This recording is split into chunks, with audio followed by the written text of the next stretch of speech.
All right, here we go. We are live. Good day, my crypto friends. It's a pleasure to see you today. Today I'm here with Syed from EOS Cafe, and we are going to talk about your blocks, the rebranding, what's new with EOS Cafe, then get a little bit into worker proposals, URI, everything new with EOS. So go ahead and take it away, Syed. What's new and what's going on? Yeah, thanks for having me back. It's been a while since I've been on the show. Glad to be back, and we have a lot of new exciting stuff coming up. The main focus has been we've been a little quiet for the last week or so. We've been going through a bit of internal rebranding. Over the last few months, we started off as EOS Cafe Calgary because that's where we're based in Calgary, Alberta, Canada. But we've been noticing that not a lot of people in the world actually know where Calgary is, where we're from. So we've been trying to go towards more of what we actually wanted to, which was our producer name is EOS Cafe Block. So we'll be rebranding from EOS Cafe Calgary to EOS Cafe Block. And continuing to go for that global community. I mean, we have, I don't remember if we mentioned this last time I was here, but we have one of the biggest communities in Korea. Our Korean community is bigger than some of even the Korean blog producers, as we like to say. So big community there. We've been trying to grow our Chinese community. We do daily articles on Bihu, which is like the Chinese Steemit. Just trying to educate token holders there, engage with them more. And then obviously in the West, we're very active on all platforms. So yeah, be on the lookout for our new shining logo, EOS Cafe Block. Get that rolling out, new website and everything soon. And then blocks, yeah, I think that's been our biggest project over the last few months. It has gotten much bigger than what we thought. We started off with just a homepage and a accounts page. And now I would confidently say it's probably the best and most complete block explorer you'll find right now. Full wallet. Last week, we did a full ledger integration, full desktop, scatter desktop now. So now it has both desktop client for blocks and a web client. You can use it pretty much to do anything you want with your wallet functions. It's also the only wallet right now that supports multi-key for Ledger. So a lot of people feel really limited with their Ledger using, let's say, Fairy Wallet or anything else. Even Scatter has Ledger now, but you can only use one key, which is pretty limiting when you want to separate it out. With our Blocks desktop, you can actually do 5, 10 keys just from one Ledger, however many keys you want, and then associate different accounts with it. But I mean, Ledger still has some downfalls. You'll see a lot of people complaining about that in the community. You can't really interact with Ledger to do everything in EOS right now. There's only some functions you can use, which are kind of hard-coded into the EOS Ledger app. So be a little careful of that. I would personally recommend to wait till next month when changing permissions will come to Ledger. And then what I'm personally going to do is put my owner key on the Ledger and put my active key in Scatter. So I can play around with all the cool dApps using Scatter. And then if anything goes wrong ever, I can just change using my Ledger. It's a good idea. Yeah. And I mean, other than that, we've been just partnering with dApps, looking at perhaps even opening up a global DApp fund, between some BPs to help promote innovation and actually help support more dApps directly. We see some BPs have a bit of their own small fund, but we see it almost I'm not sure if you watched it, Brent. Have you watched Shark Tank before? Yeah, absolutely. Yeah. So it's almost like having one shark go in, which is a BP versus multiple sharks going in, advising, multiple BPs going in and advising a team. I think for teams, it would be much more valuable if you have this kind of collaborative dApp fund where multiple BPs can help support dApps as they pop up. And I think that will jack up innovation like crazy. And so that's one of the things we want to get off the ground and work with other BEPs, maybe even VC funds. Because I mean, the VC funds are always on the lookout for people who are deep into the ecosystem already, like BPs, and help them have the BPs do like almost like technical advisory on their funds, and help them figure out where exactly they should be investing. So yeah, we're working on that too. That's as slow as a process as big money goes, as you can imagine. Can you tell a little bit more about how you're thinking the structure of that actually looks like? You're talking about a number of BPs coming together to go ahead and just tell a little bit more there for clear. Yeah, so I mean, we understand that if we have too many BPs, it's going to be a problem actually making decisions.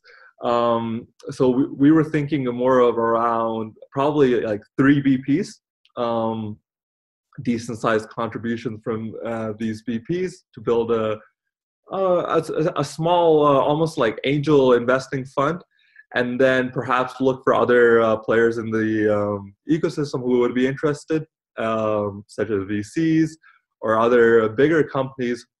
And then the structure, how it would work is, what we're imagining is more of like a unanimous like vote. Like like Dapps will come pitch to us.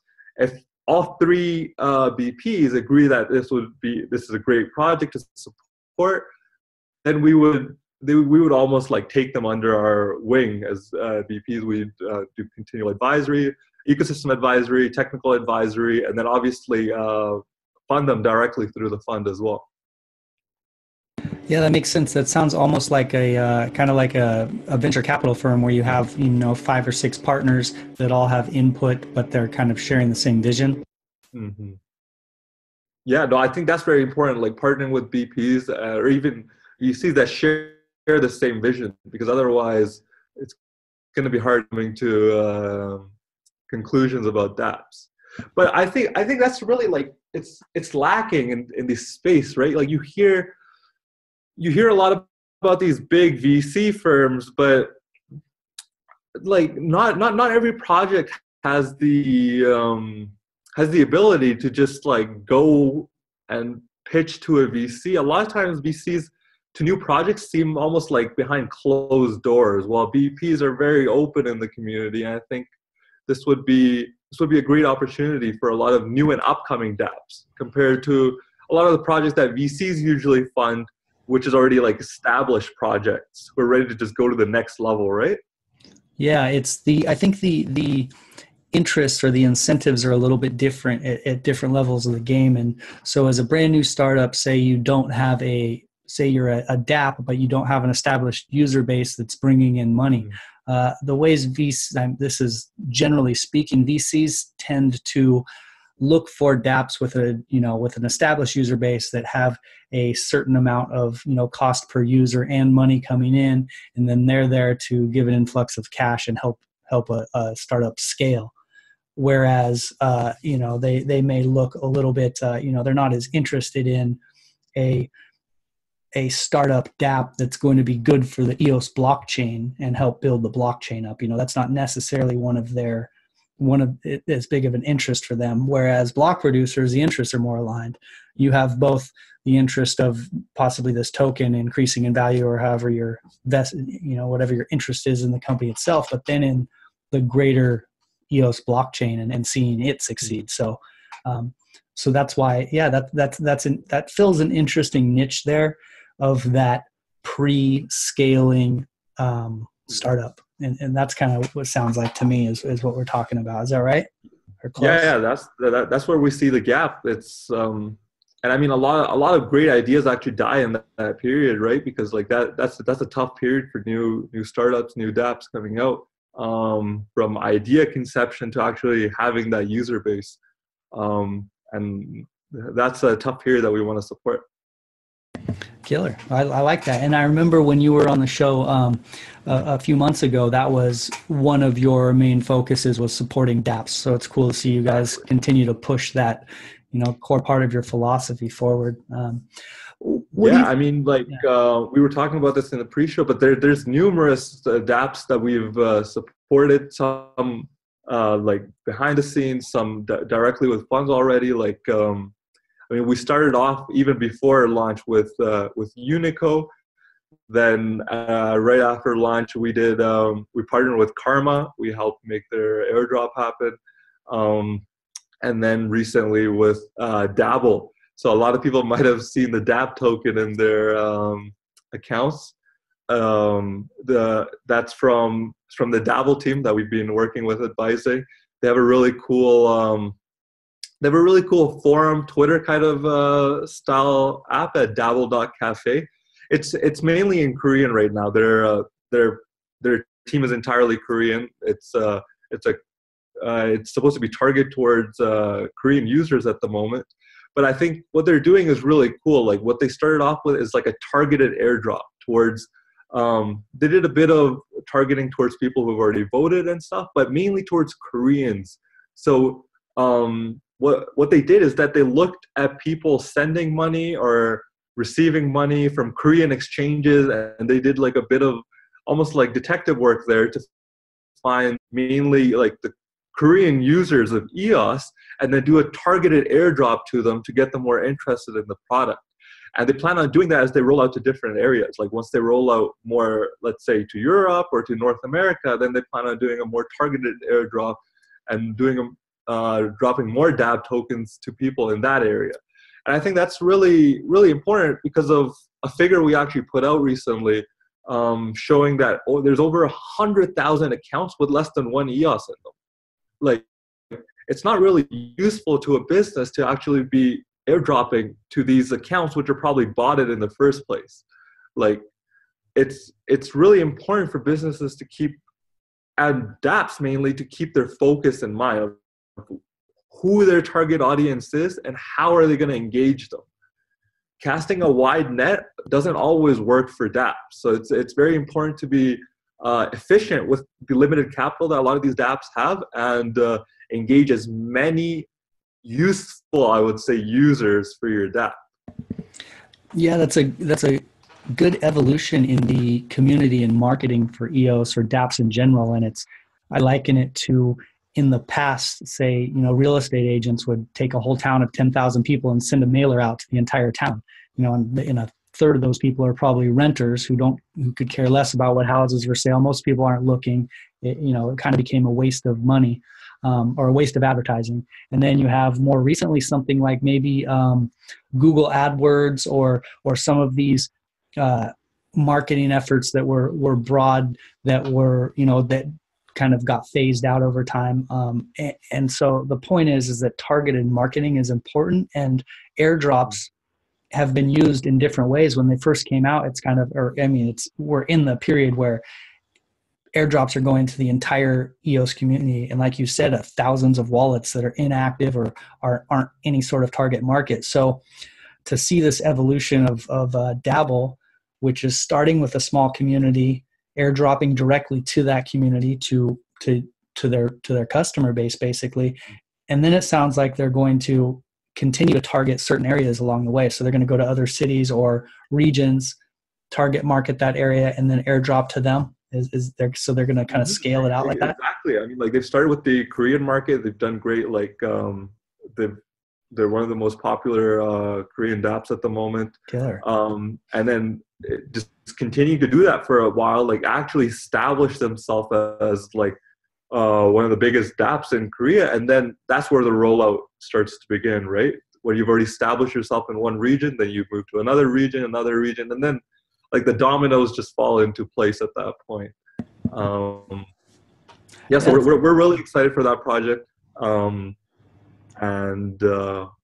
Well, I also hope you check it out. It's a little hard to check out the project at the moment. Some people, it's a lot of you'll see some English posts on their foreign type style dApp. It's at dabble.cafe, but it's mainly in Korean right now. Okay. They are working on an English translation right now in the background with an English white paper too.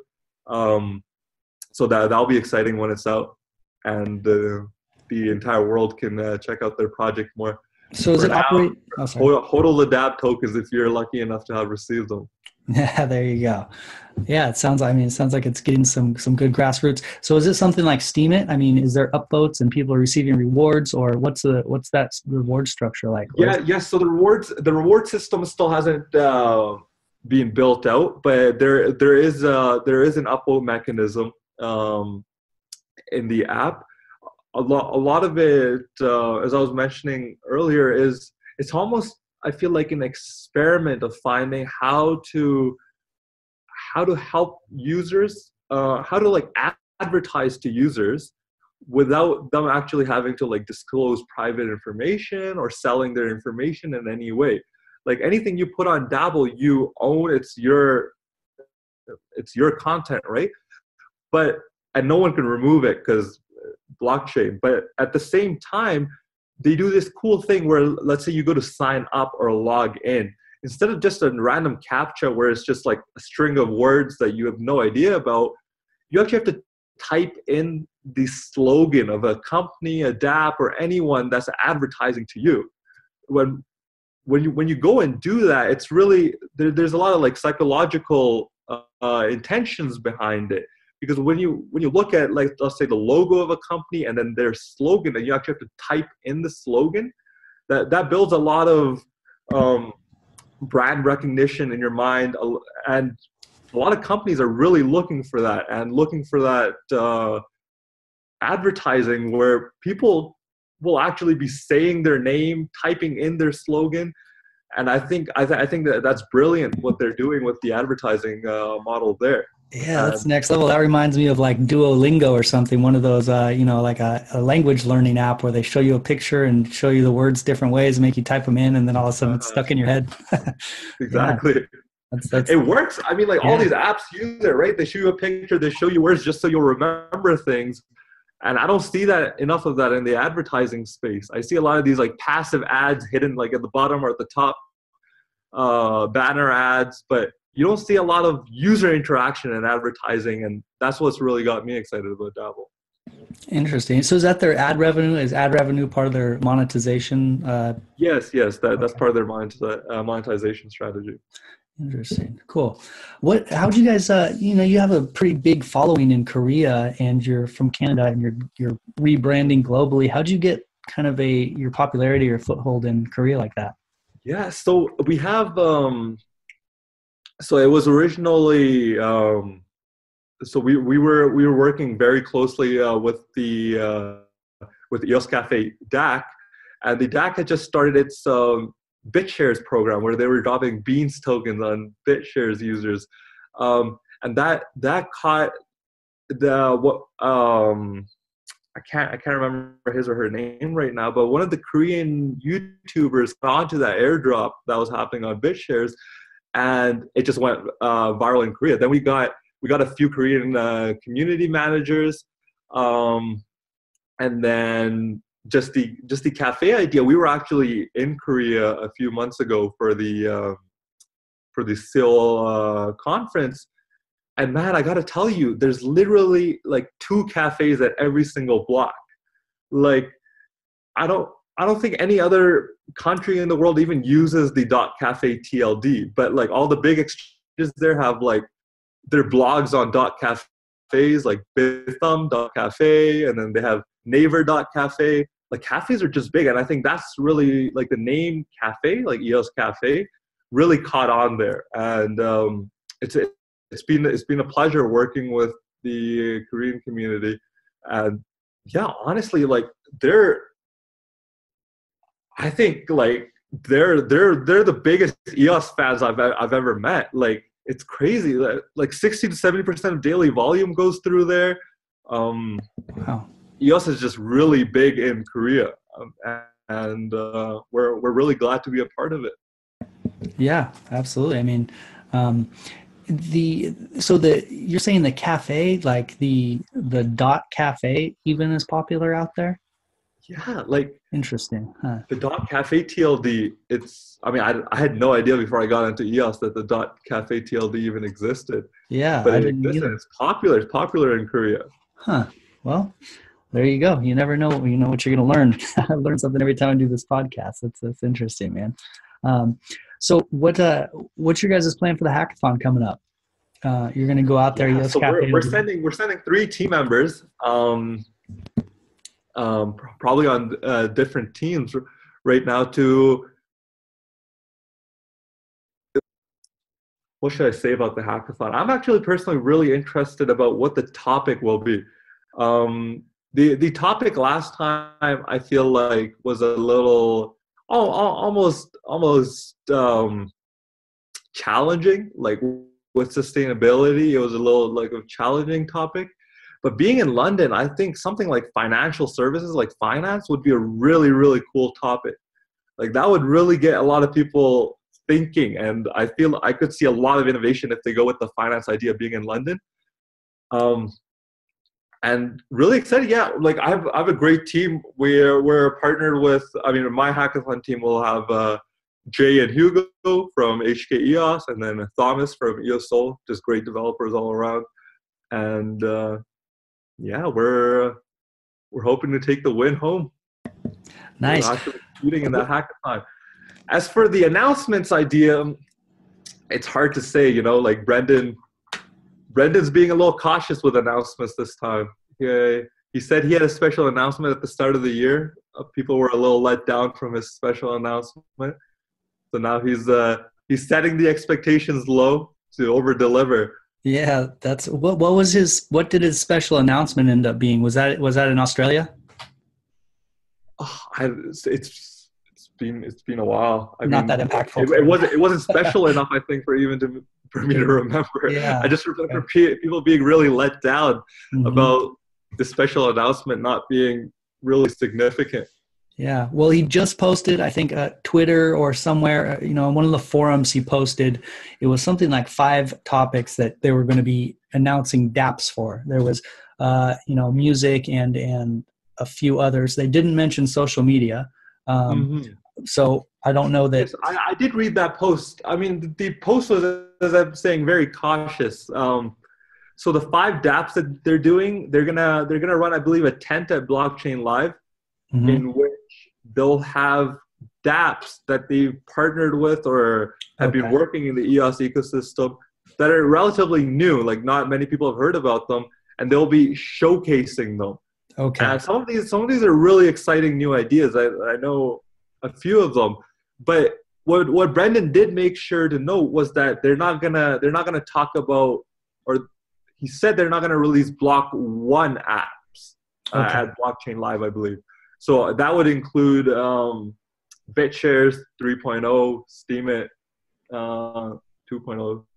So I believe they're not gonna showcase those right now, but that's just because he said those are gonna come at a later date. Right now, they're probably focused on the iOS wallet that they're excited to announce. But some of these 5 dApps that they're showcasing are really new and really exciting. Like one of them is Bitjoy.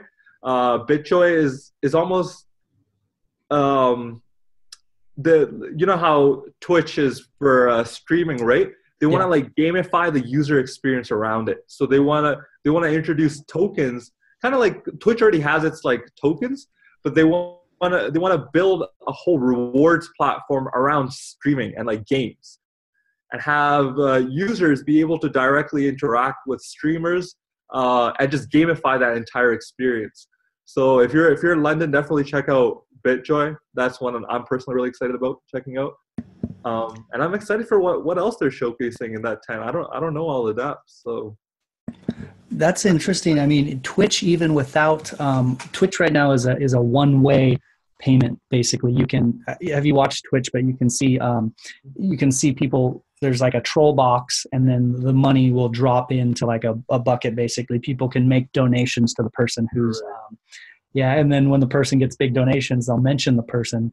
When the person on screen gets big donations, they'll say thank you and things like that. So right now, people are donating just to say thank you and just to kind of get a shout out from the semi-celebrity on Twitch. So I can imagine that if you gamified that kind of on both ends, or made the users kind of be able to get rewarded, or made it more two-way street, that could be a huge dApp. I'll have to check that out. Bitjoy. That sounds cool. Really. So what besides you guys' rebranding, so you've got your rebranding, you've got your blocks, which is your block explorer, and you're kind of working on some things to help out dApps. Before we kind of switch gears and go into what's new with EOS in general, is there anything else that you want to talk about EOS Cafe specifically? About EOS Cafe specifically, we're in the midst of with our new rebranding. We actually want to have more of a focus on bringing like real solutions in a way. Like we see a lot of big dApps come out, which are really like gambling related, game related, which is all really cool. Like I'm a big fan of games. Like that's what I've done for years on Ethereum, game dev. But I think a lot of it is lacking real solutions. There's a lot of problems in the world. Not everything is solved by blockchain, but there's some really key problems in the world, especially in the corporate world, which are very inefficient, not transparent, and could really use blockchain, and specifically EOS with its speed and scalability. So one of our newer focuses going forward as a VP is actually bringing these solutions to companies, especially in Canada, and actually helping them solve these problems through EOS. And we want to bring them onto EOS and work with them to solve these real life world problems. And we're pretty much in the starting phases of that, but that's going to be one of our big focuses moving forward. Okay, so it sounds like you're looking at not only just fostering new dApps, but approaching businesses or established corporations and giving them EOS as a tool, or advising them how to use it. Yes, working with them directly to do like pilots for their own internal projects. And because a lot of these, we have approached a few companies, and a lot of them are using Hyperledger. And a lot of it is like, it's feeling safe in the corporate world, right? Like it's something you entirely control. It's like a blockchain that's under your control. You can, and which that's really, it's I'm not gonna lie, it's enticing. It's enticing to private corporations. It's like a private blockchain that's at their fingertips. But a lot of companies need more public transparency. Things like registries in governments, sometimes supply chain. They need more of like a public registry that's verifiable by anyone. So things like that are what we're going to focus on, because Hyperledger is a good solution. It works well. It works well for certain applications. But when you need something that's actually more of like a public blockchain, I think that's where EOS definitely takes first place. Yeah, absolutely. And you can liken it to when email came out, and then corporations saw email and they went, oh, we can do this. And, we'll just make an intranet instead of an internet. We'll have our own little, messaging and our own little intranet within the company. And then, that kind of, some places, even a few years ago, I worked at a company that still had an intranet, but like that, closing the technology off for yourself, I think, has a shelf life to some point, and at some point it just becomes more logical to be part of the global community, let's say. So hopefully, so we're excited for that. I was seeing what we can actually do with some pilot programs with some companies, and just bringing, and like that's really exciting, and like that's where we see long term the real value being, right? Like the real value EOS can bring is by actually having these dApps and ideas that are not just like fads in a way. Like it's not just going to be like, it's not just going to be there's a term in crypto, like a pump and dump for your like dApp.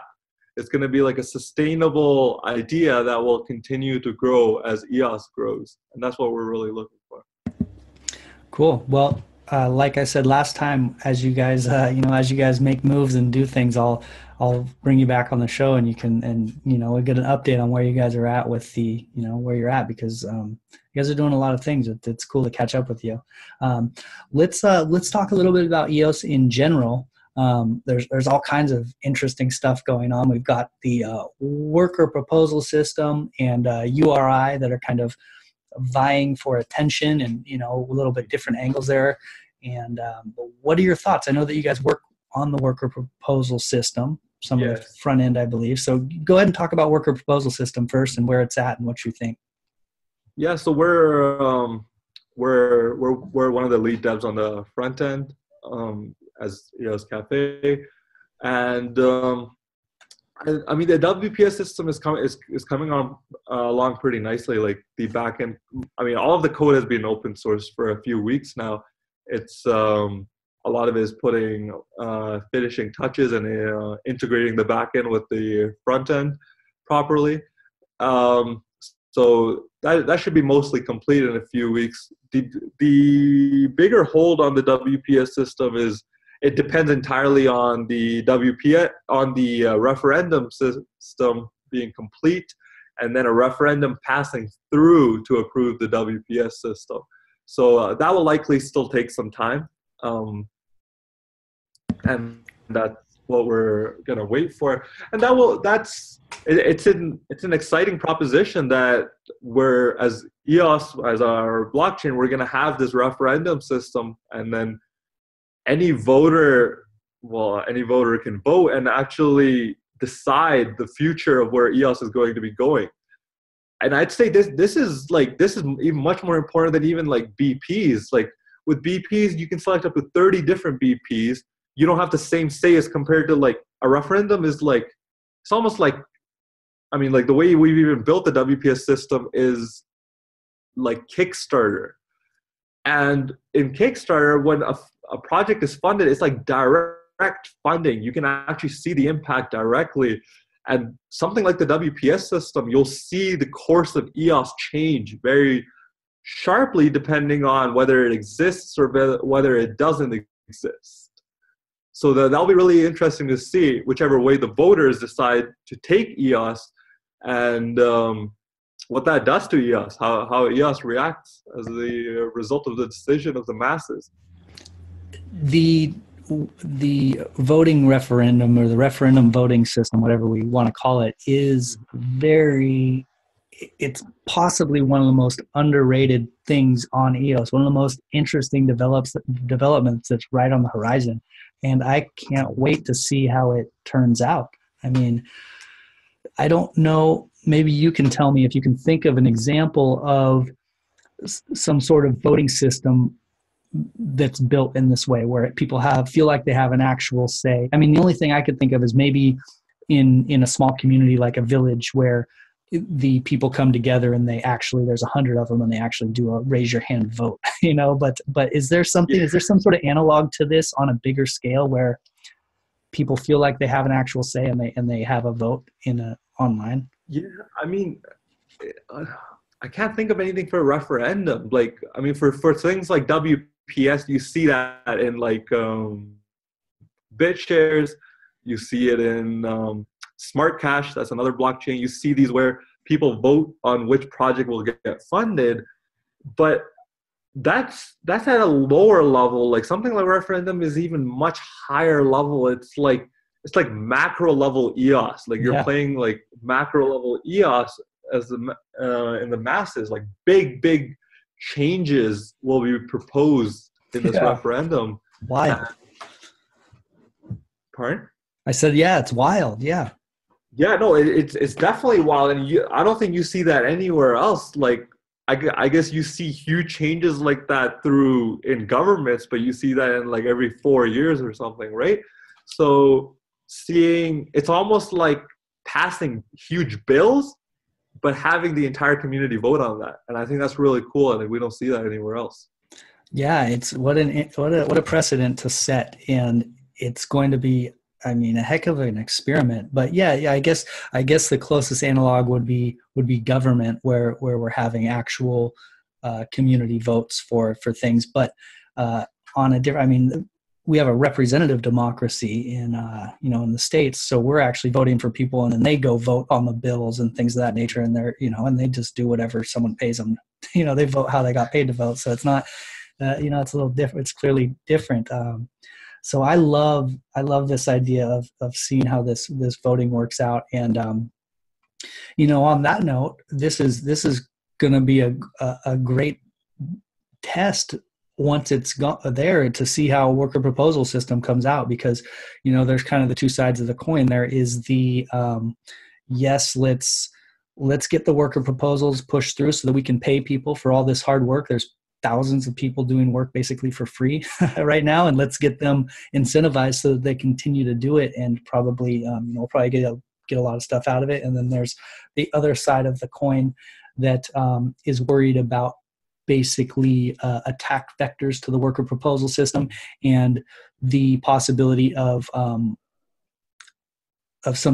losing those funds to possibly whales. Yeah, so I mean, it's a valid concern, honestly. Like, it's a big amount of money that's even already in there. Like, it's almost up to like 10 million EOS, I believe, in the savings.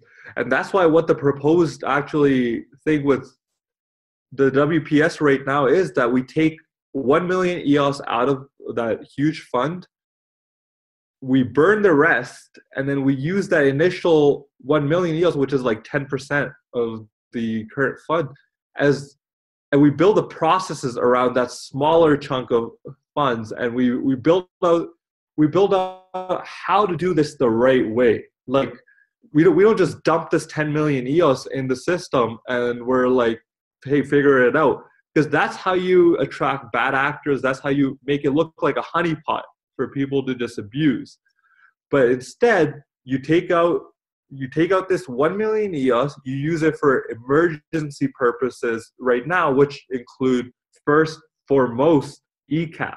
Like, ECAF has had volunteers for a long while, but it really does need to be funded from pretty much the protocol level itself. So you have ECAF, which I would say is the biggest ask if you've actually looked at the proposals, and then development of the WPS system itself, the committees, which the WPS committees, which ensure like the WPS system is not being abused pretty much, and any other emergency processes like the GitHub. Like, we have the EOS IO mainnet GitHub, but it's being managed a lot by volunteers.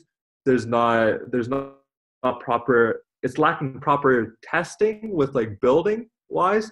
There is the test cave developed by HKEOS, but there's still lacking build kite, which EOS which Block One uses internally right now, but is not being used on the EOS IO mainnet repo. And I think it would be good over time. This is more of a personal opinion, but for BPs and the community itself to have developers, almost like core developers, that are regularly contributing to the EOS IO repository. Right now, like, I'd say the top 10 to 20 main contributors to EOS IO are Block One employees. I believe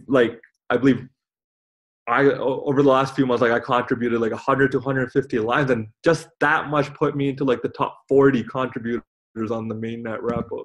Yeah. So there's a lot of work that I think needs to be done there, and with more people being familiar with the core EOS IO code base itself, so we're not entirely dependent on Block One as a community. Yeah, that's a really valid point. The more diversification in the devs that we have, or in the core devs that we have, the better. I definitely can agree with that point. Now, what do you think about a take on the WPS if we were to propose? So there are kind of two stages. One stage is proposing something that needs to be done. And then the second stage is taking bids on that proposal. So as opposed to maybe someone saying, I want the GitHub. So you'd say, okay, the GitHub needs to be basically funded, and then you take bids on people to fulfill the job. So you post the job and then take bids on people to fulfill the job. So there's almost a competition for jobs that are posted in the worker proposal system. Does that make sense? Yeah, no, that definitely makes sense. I mean, and that's honestly, like, it's doable. I just, like, the initial system that we built, most of the initial system that has been built is pretty much just for emergency processes, right? It's even the committee that's going to be running is interim. Like, there'll be entire elections or other processes to put actual committee in once these emergency things are done. And the biggest emergency I see in EOS is ECAF. They have a huge backlog of cases right now, and that backlog is growing more than it's being more than it's shrinking, and that's not a good precedent. It's not good for EOS as a whole. There's other things that I feel like are emergency, like lost keys. I think we need an automatic mechanism or something more automated to deal with lost keys, because there's hundreds to thousands of people that have lost their keys and that will continue to lose their key on a daily basis, but we have no solution for them right now. So things like that is in the emergency process, I believe, need to be implemented as quickly as possible, in my opinion. But moving forward, I think that's a great idea. For every proposal, there should be multiple bids that people can actually choose between while voting, and also at the same time have an option to just, I would say, refuse the proposal. So let's say you have 3 people submit a bid, and then to the voters, you give 4 options. Either choose one of these 3 bids or refuse the proposal. Yeah. That'll be really interesting to see.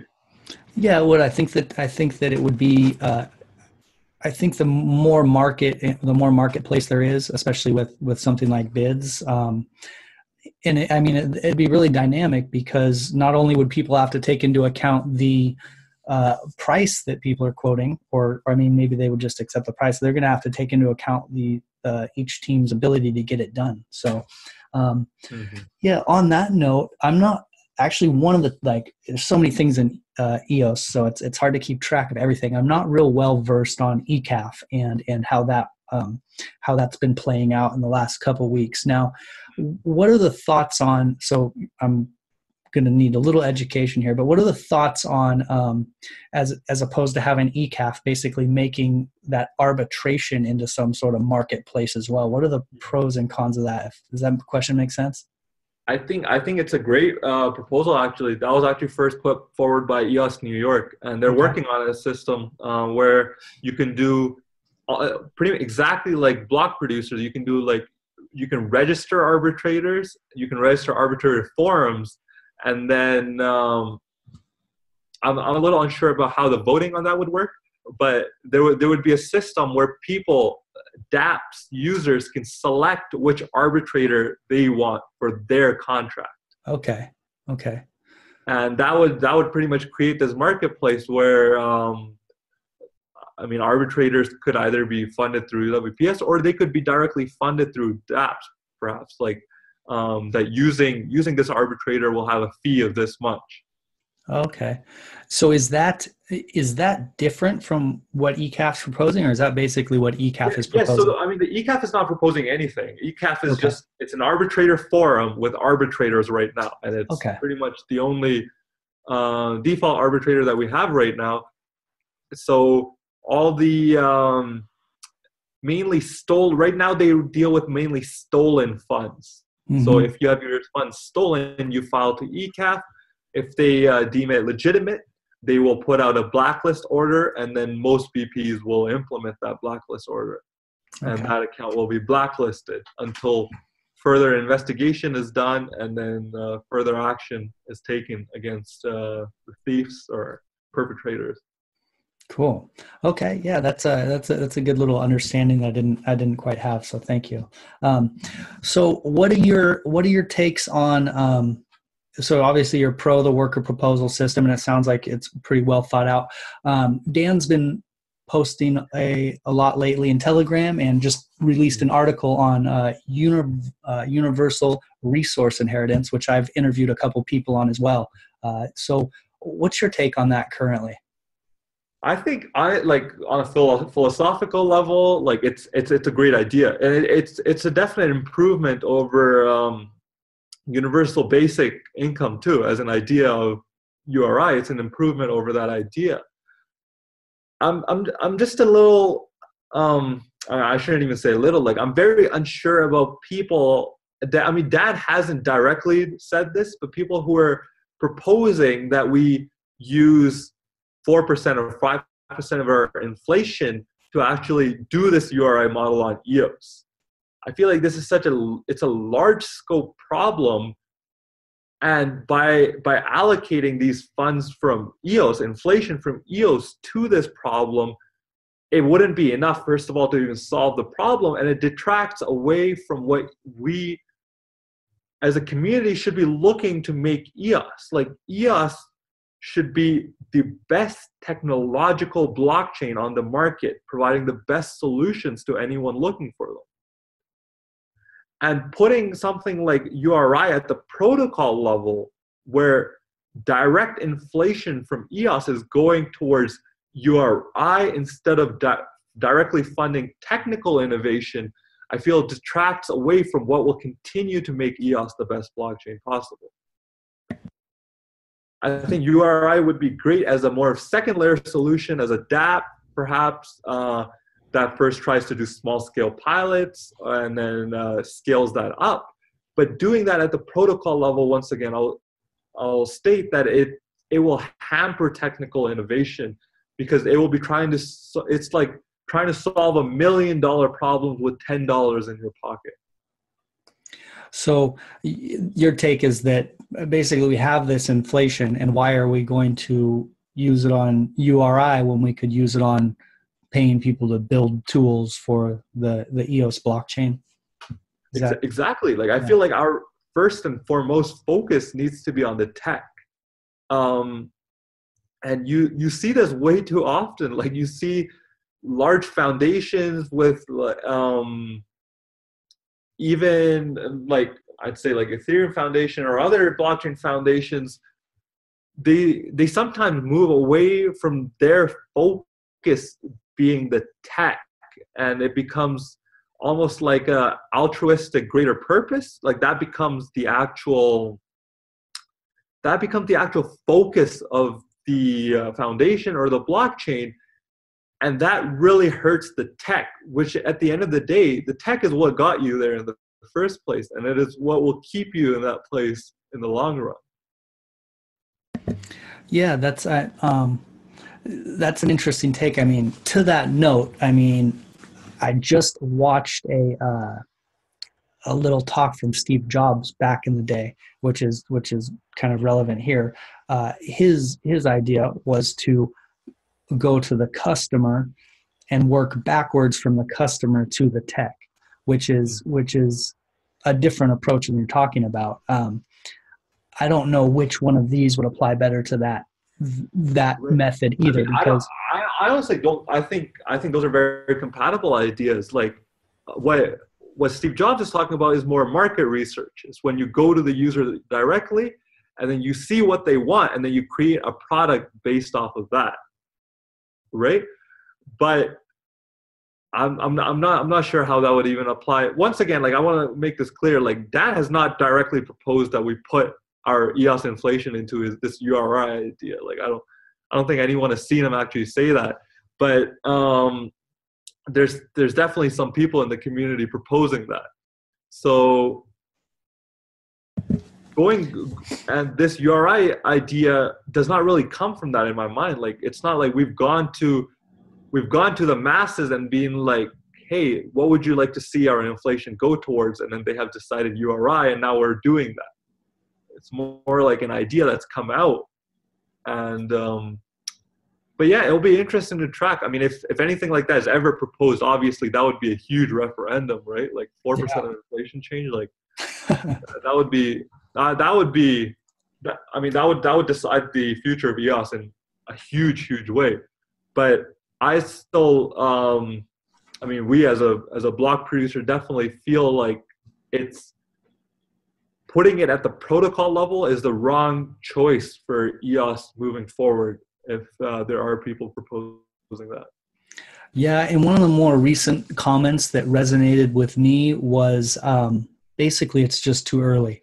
Why go for something so politically divisive for one, and so something that could have such a grand scale impact on the perception in the public, because EOS already deals with trolls that don't quite understand the tech, let's say, and this would be a massive amount of more publicity to deal with. But anyway, just one of the thoughts that resonated with me is maybe it's a little too early with 3.5-month-old blockchain. So that being said, Dan, he's passionate about it. I mean, from watching him in the Telegram chats, and he's writing a book about universal resource inheritance. So I think Dan is trying to go on the fast track to a Nobel Peace Prize. It's something that we should appreciate about the guy, though. He thinks really big. He's like Elon Musk or something. He's like, oh yeah, we'll just we should go build a base on Mars. It's like, oh my God. What's going on right now? So I've been digging into URI a lot. It's for 3 days, so I can't really say a lot, but it's quite an interesting concept, but it's probably, I think it's more of a discussion right now than any sort of thing that's going to be dropped onto the EOS blockchain anytime in the near future. But who knows? I don't know. Like that always, he puts out these discussions to go almost as like a feeler for the community. Like he gets a feeler of what the community is feeling, and then sometimes he'll just put up an implementation like overnight. Like, I mean, you look at something like like Rex. Like he did the feeler out, and then he had the code ready, and now actually that's a good point too. Like Shintai is coming out soon. Rex code is ready too. Like if Dan said if block producers want to implement it, they could just do it already. Cool. What do you think the timeline on that Rex code is? I mean, the Shintai project is pretty great.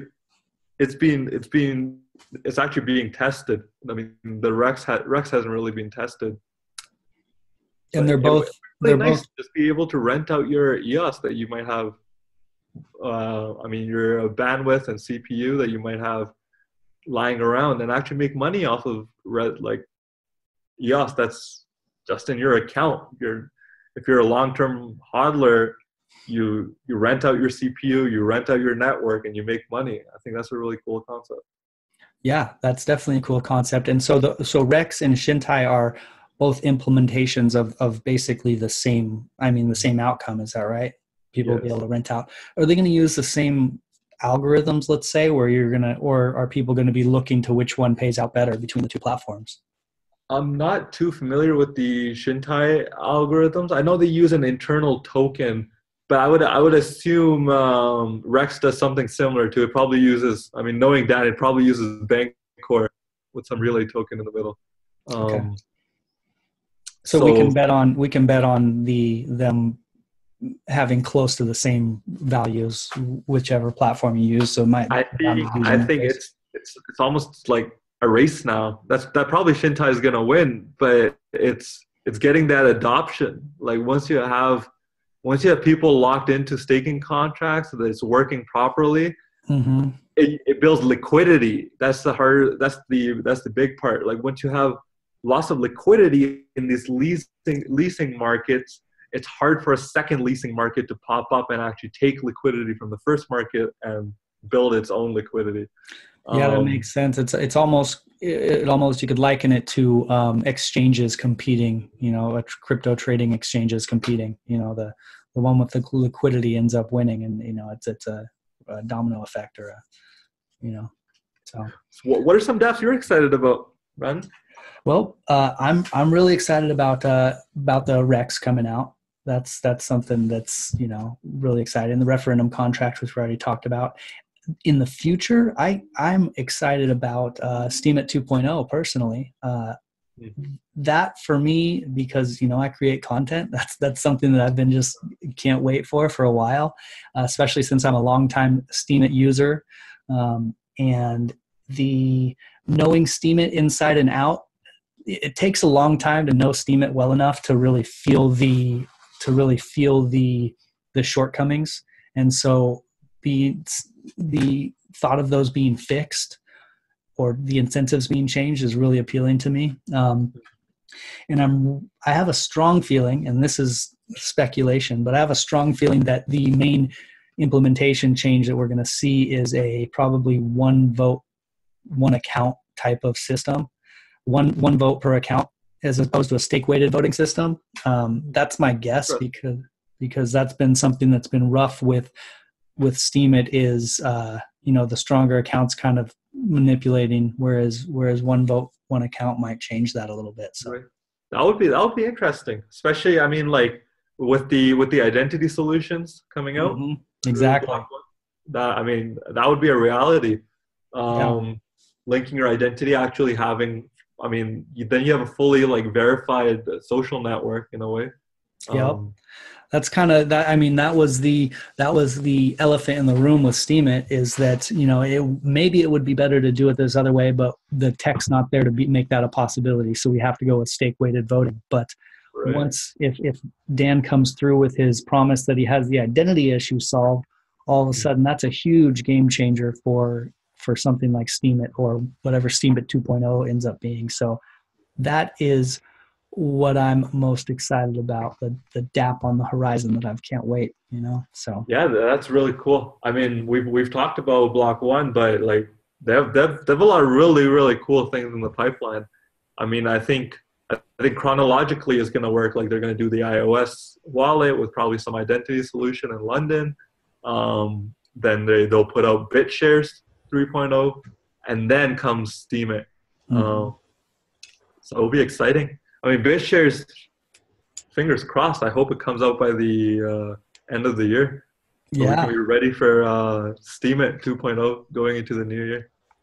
Yep. Yeah. I mean, this is going to be an exciting 3-4 months here. This last quarter is going to be killer. I'm excited. Definitely. We're in some really cool times for EOS right now. So, yeah, can't wait, man. I can't wait.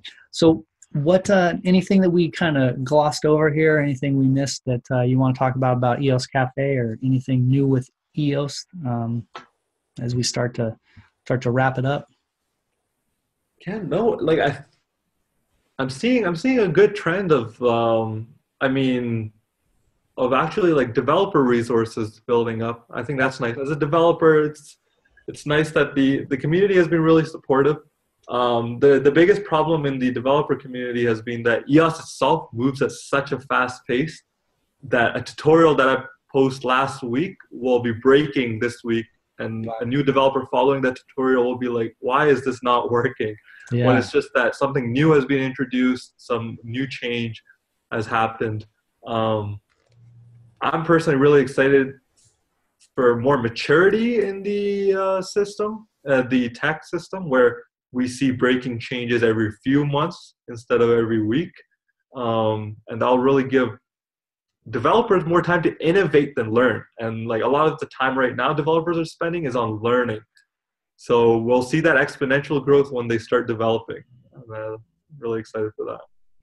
Yeah, and I think there's a lot of general excitement with EOS, within the EOS community right now, as far as everything, you know, over the next 6 months. I think there's this real kind of upwelling of excitement because there's so much coming out over the next 6 months. So yeah, it's getting exciting. I'm glad to hear on the developer end that you know, there's a lot of tools coming out as well. So we're doing interesting things right now, man. What's the best places for people to find EOS Cafe, or? Yeah, I mean, so for now it's at EOS Cafe Calgary on pretty much all platforms. We will be changing to EOS Cafe Block soon. With our new website, all of our handles will be changing, all of our social media will be changing to EOS Cafe Block, which is our voting name as well. It's the EOS Cafe Block. Whenever you go to a voting portal, that's what you'll see. And as mentioned at the start, we're a global block producer. We're based right out of Canada, but we have our communities all around the world. We have employees all around the world, and we're just really excited to keep building these tools, keep supporting dApps in the ecosystem, and really build value for EOS. Like at the end of the day, we're all big EOS holders, fans, and we ourselves want to see the value of EOS go up, and we're working day in and day out to make that happen. Yeah, killer. Well, EOS Cafe, you guys had my vote. You still have my vote, and I'll tell other people to vote for you too, man. You guys are doing big things. My crypto friends, this is the EOS Podcast. I'm Happy Money Man, and thanks for being here with me. This EOS Podcast is been one of the most fun things I've been doing. I've been doing videos and things for almost 2 years now in the crypto space, and this podcast is one of the things I've been most excited about. So I'm going to continue to develop it, the EOS Podcast. And Syed, I'll share your links for EOS Cafe in the show notes. And until next time, my crypto friends. All right, man. Thanks for having me on the show. Take care, guys. See you later. Money is not the prime asset in life. Time is, and your time is.